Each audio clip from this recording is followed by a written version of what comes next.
What I titled my talk was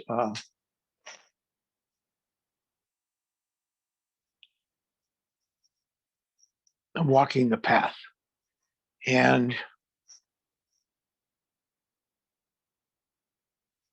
I'm talking about the Eightfold Path, actually, which is, the fourth noble truth. And the Eightfold Path is divided into three parts, roughly. And we're looking at a group of those called Sila or ethics today. But it all works together, and we'll talk some about that.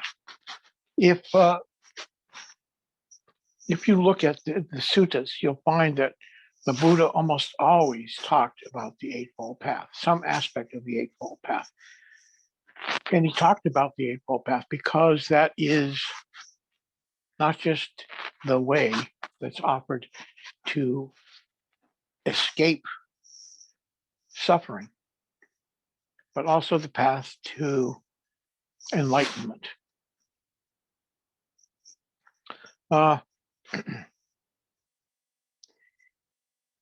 The Eightfold Path is, well, it's the sila or the ethical part of it consists of three parts, which is right speech, right action, and right livelihood. And for me, those all come together in right action, what we do. And that includes how we talk and includes what we do for our livelihood. For me, we can just look at it that way.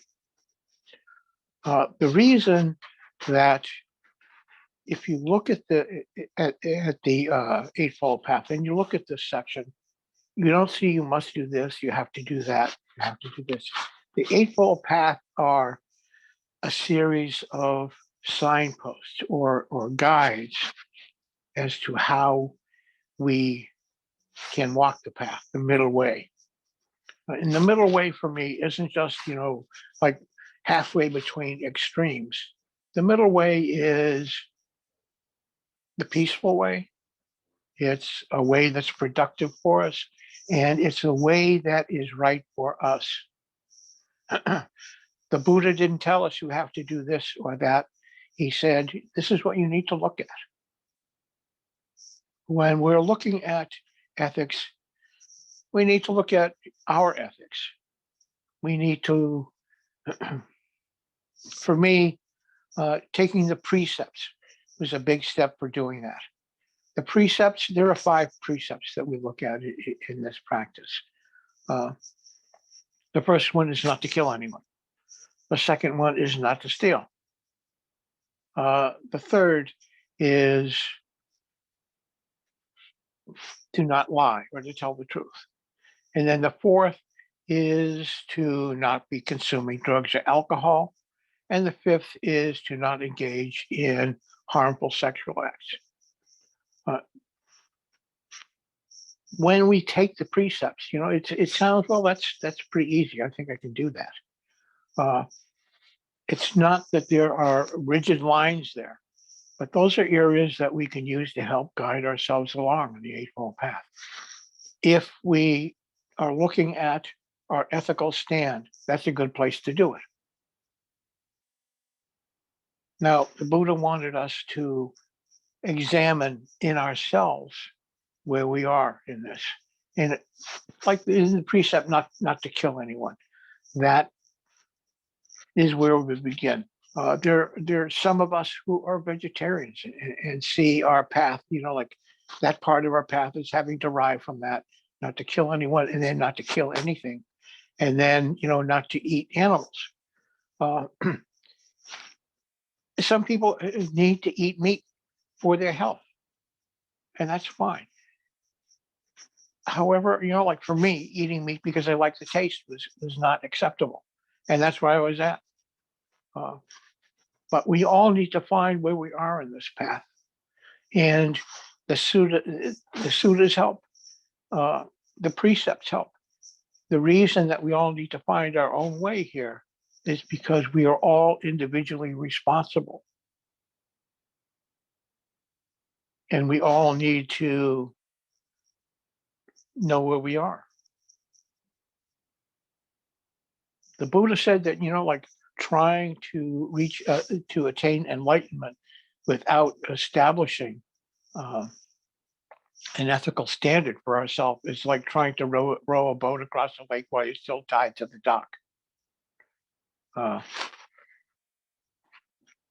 And that's because our ethical standards are the basis for how we relate to other people and how we see ourselves. If we act ethically with others, not only do they tend to be more ethical in their dealings with us, but that affects how we feel about ourselves. How we feel about ourselves show up when we're in awareness and looking.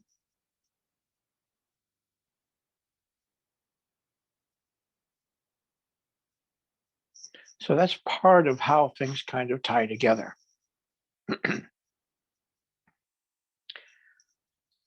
When we're sitting here and listening to someone, any one of us,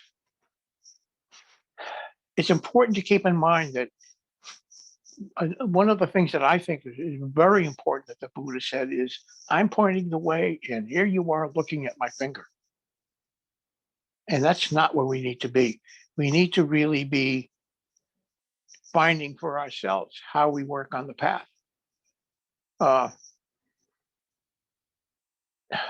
don't know if it was the Buddha, but I heard someone recently say, and this kind of stuck in there too, is that we shouldn't be seeking to follow or to emulate our teachers. What we should be doing is looking for or searching for what they are searching for also. We should be finding our way towards enlightenment along the path.